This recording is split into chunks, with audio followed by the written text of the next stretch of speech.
Alright everyone, welcome to a new lesson from the time complexity chapter. In this lesson we are going to introduce our new friend, which is a very special mathematical notion that we are going to encounter in every time complexity lesson, every algorithm that you're gonna see in your life. 70% of them, they are based on, again. Hello everyone and welcome to a new lesson from the time complexity chapter. In this lesson we are going to introduce a special mathematical notion which is going to be our friend all the way in this journey. You are going to see him a lot in algorithms, in time complexities, and even in solutions and all the approaches that you are going to come up with after finishing this amazing mentorship. So, the logarithm, right? As you can see, I have here two functions, logalgo1 and logalgo2. Both of them have only one argument, which is n. And let's first take a look at the first one and see how many operations it does, and then see about the second one. You're gonna see that they are very similar, different in only one aspect, but their time complexity is actually the same. So, first one, it is the easiest, so let's start with that. So as you can see, what I have here is that I start with a variable, I equals 1, no big deal. And while this value, the value of I, is less than or equal to n, all I do is that I print the value and then I multiply the number by 2, right? So again, we can take a simple example. We can take, let's say, n equals 16, right? If I do n equals 16 here, what's gonna happen in my function?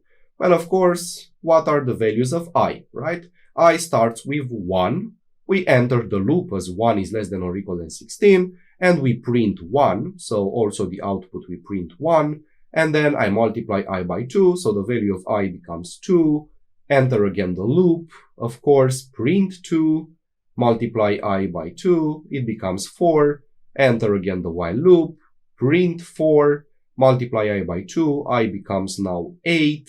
Enter again the while loop, print the 8, multiply I by 2, and enter one last time the while loop, print the 16, multiply I by 2, so I is now 32, and when I try to enter one more time the for loop, 32 is not less than or equal to 16, so here I stop, right? So I have printed my 5 numbers.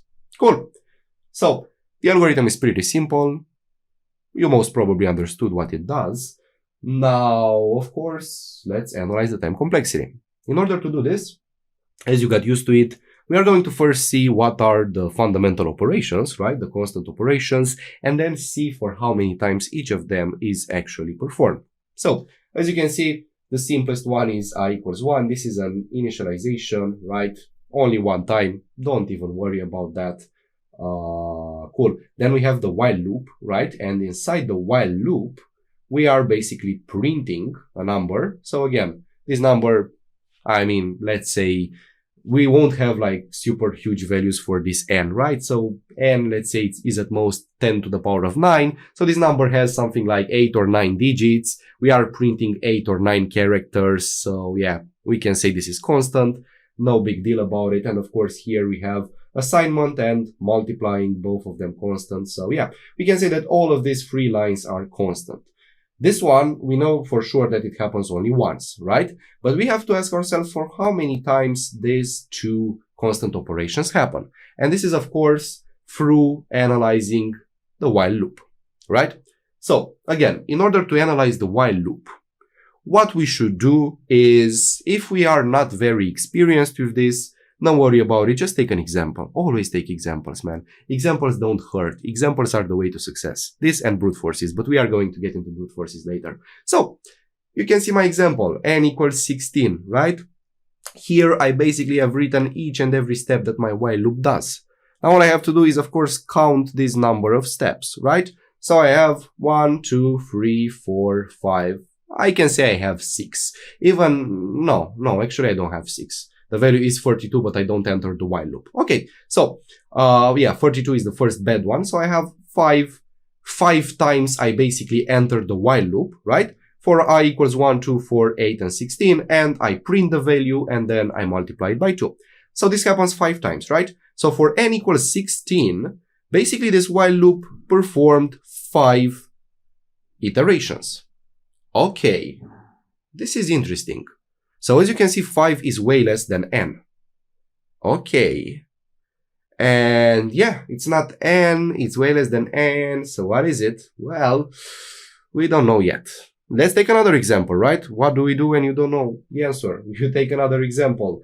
Let's take now something bigger. Let's say we are going to take now n equals, I don't know, n equals 300, right? If we take n equals 300, I'm going to do the exact same thing. Start with I equals 1, right? So I'm going to see the values of I. 1, right, multiplied by 2, 2, then 4, then 8, then 16, right? 32, right? 64, right?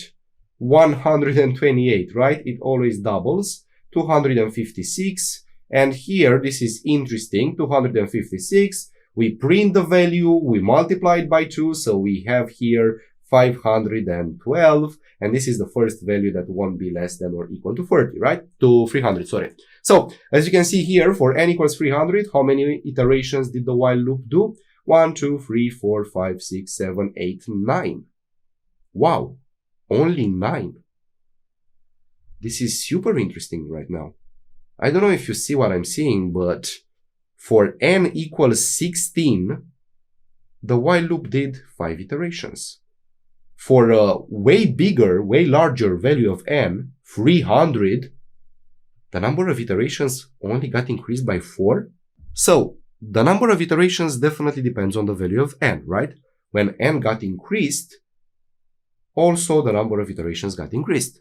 But, as you can see, it got increased by a small value, right? By a few. If we were to actually draw the graph that will tell us how much the number of iterations get increased depending on n, so let's say the OX axis is the values of n, right? And the OY is actually the number of iterations, right? So you will see that the number of iterations actually get increased by very few. So it's something like this, right? It gets increased very slowly over time. So for example, if, I don't know, let's say somewhere here is the value n equals 16 and somewhere here is the value 300, right? From 16 to 300, we have this distance, right? But on the number of iterations, we only have a very small distance, right? So the number of iterations gets increased with very small compared to the amount n got increased. So this is a new function for us, right? We haven't seen anything like this before. Yes, it is. And the function is called logarithm, right? This is the graph of how the logarithm looks like, right? Depending on its value. So logarithm, let me just clear this actually. Yeah. Logarithm is noted by log, right? Log. This is the function, right? Let's say like the function big O. How big O is a function, and you can say big O of n, right? N is the argument of the mathematical function. You can also say that log is indeed a function, and you can do log of n, right? So let's find out what is the actual definition of the logarithm function. Well, the definition can be stated in two manners, and for each of the manners, we actually have one of these functions, right? So, because we have taken a look at the first function, I'm going to tell you the first definition of the logarithm. The logarithm of some integer n is actually equal to the greatest integer k, so greatest integer, and let's note it by k, right? Such that 2 to the power of k is less than or equal to n, right? That is the definition of the logarithm. Now, one thing that I should mention is that the logarithm actually doesn't have only one argument, which is n. It also has another argument, which is the base, right? So actually it is logarithm and base b of the number n. But when we don't write the actual base, and we just say logarithm, it is by default the base equals 2, right? So this is actually log in the base 2 of n, and this is why I said 2 to the power of k, right? So again, the general definition, just to don't create any confusion, is log in base b of the number n is the greatest integer k such that b to the power of k is less than or equal to n, right? Cool. Now, don't worry about this base, because usually in our problems, in computer science, actually, we use the base 2 almost every time, right? So even in divide and conquers, recursion approaches, all that stuff that we're going to see, we are going to use the base 2. We are going to split things in 2. So yeah, that's why we only care about the logarithm in base 2, right? So again, logarithm of n, the first definition, greatest integer k such that 2 to the power of k is less than or equal to n, right? Well, let's see what happens in n equals 16 and n equals 300. Well, for n equals 16, what is log of 16? You tell me. Think about it. What is log of 16? Well, greatest integer such that 2 to that integer less than or equal than 16, right? So if I take k equals 1, 2 to the power of 1 is 2, which is good, less than or equal than 16. Bon. If I take k equals 2, 2 to the power of 2 is 4, yeah. K equals 3, 2 to the power of 3, 8, yeah. K equals 4, 2 to the power 4, 16, yeah, that's good, is less than or equal than 16. And k equals 5, that's 32, and that's not good. So log of 16 is 4, right? Again, 2 to the power of 4 is less than or equal than 16, but 2 to the power of 5 is greater than 16, right? So this is why 4 is our answer in this logarithm. Now, one more exercise to be super sure that you really understood the logarithm. Let's find out what is the logarithm of 300, right? Logarithm of 300. Okay, well, 2 to the power of 0, 1, to the power of 1, 2, to the power of 2, 4. Oh, cool. So I actually have the powers of 2 here. That's interesting. All right. To the power of 3, to the power of 4, 5, 6, 7, 8. So 2 to the power of 8 is good, but 2 to the power of 9, as you can see, is not. So log of 300 is 8. Okay? So this is the first definition, right? And this is the one we are going to use like most of the time, right? Now, based on this definition, let's actually see what is the number of iterations this while loop in the first function actually does, right? Well, let's take again n equals 16 and see what happens here. For n equals 16, I'll just remove this a little bit so it's more clear. Okay, for n equals 16, what happens? I starts with 1. So the value of I is 1, right? Cool. Then we print 1 and we multiply it by 2. So then I becomes 2. Print 2, multiplied by 2, I becomes 4. Okay. So one thing that we should notice is that I is always a power of 2, right? It starts with the value 1, which is definitely 2 to the power of 0. We know that, right? That's basic math. And every time it gets multiplied by 2. Okay. So 2 to the power of 0, then 2 to the power of 1, then 2 to the power of 2, cool, then 2 to the power of 3, which is 8, then 2 to the power of 4, which is 16, then 2 to the power of 5, which is 32, which is not good, and here we stop, right? So as you can see, what we did here is actually go through each and every power of 2 less than or equal to 16. Okay, so we start with 2 to the power of 0, continue increasing this exponent, right? Until we reach the greatest exponent, right? Which is 4. Because if exponent 5 was a good one, 2 to the power of 5 would have been less than or equal to 16, which is not, right?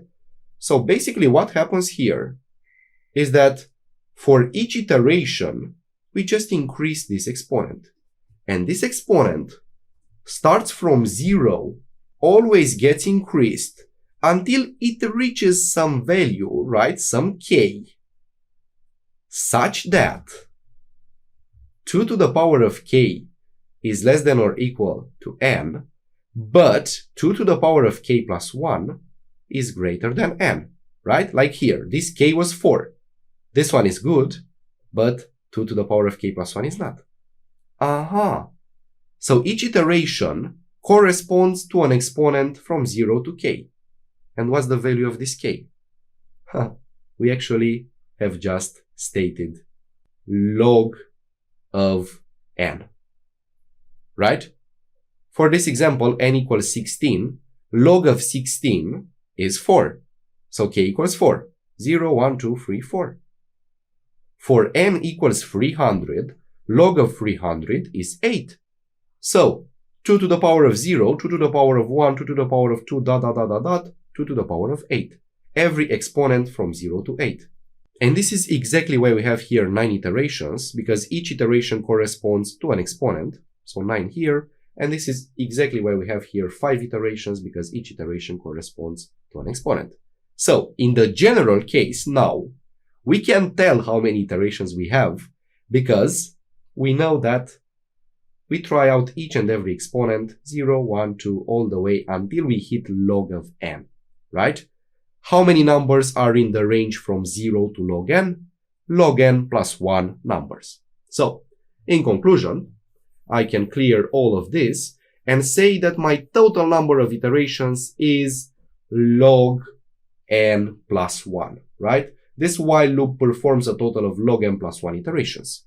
And for each of the iterations, we have these two constant operations. That's definitely cool. We have also this operation, definitely cool. So yeah, the only thing that's important here is the log n, right? Because this is a function that actually depends on one value from the input, right? The other ones are just constant. So this is the time complexity of the first function, big O of log n. Bam. Now, the time complexity of the second function is also big O of log n. Let's see what happens here. This time I starts with the value of n, and always it is printed, right? And then it is divided by 2 and we only take the floor, right? So this function is called floor and is actually the integer part, right? For example, floor of 3.5 is 3, right? Floor of 3.9 is also 3, right? So it doesn't matter if it is closer to 4 or to 3, we will just take the integer part in the floor, right? So yeah, some languages do this by default. For example, C++. If in C++ I write I equals I divided by 2, that happens by default. In JavaScript it doesn't, so you have to use the math.floor function, right? So yeah, now let's see why this algorithm is also big O of log. And that is because the logarithm function has a second definition, which is very similar to the first one. I mean, they are basically the same, but just stated in a different manner. The logarithm function, so log of n, right? Log of n is also the number of times that we can divide n by 2 until it is basically less than 1, right? So we can say that it is the greatest integer k, right? Such that, guess what? Now we have n divided by 2 to the power of k. It is greater than or equal to 1, right? So it is the exact same definition, right? If we move 2 to the power of k here, it's actually greatest integer k such that 2 to the power of k is less than or equal to n. The exact same definition is just stated in a different way, right? So again, what do we do here? This is a constant operation, constant operation, constant operation. And what happens here is that each and every time we are basically dividing the I by 2, right? So we can take another example just for the fun of it. If let's say we take here n equals 16, for n equals 16, what are the values that I takes? Well, I, of course, is 16, then 8, then 4, then 2, then 1, and then, of course, it's going to be 0, which is the last one, and that's it, right? So as you can see, the total number of iterations is again 5, which is, of course, log of 16, which was 4 plus 1, right? So the number of iterations is the exact same as in the first function, log n plus 1, right? But you just have to look at it a little bit different, right? So yeah, the time complexity of this function is also big O of log n, right? Cool. Alright guys, I'm super excited about this. I want to congratulate you for being part of this lesson. The logarithm is super important. We are going to use it a lot, especially when we have this kind of scenarios where we start like from a value and each time we multiply it by 2 and multiply it by 2 until we hit like an upper bound, right? Like a seal, each time multiply by 2, or this other scenario in which we start from something and we divide it by 2 each time until we hit some floor, right? Some lower bound. So this was it guys, GG again, and I'll see you on the next one. Bye.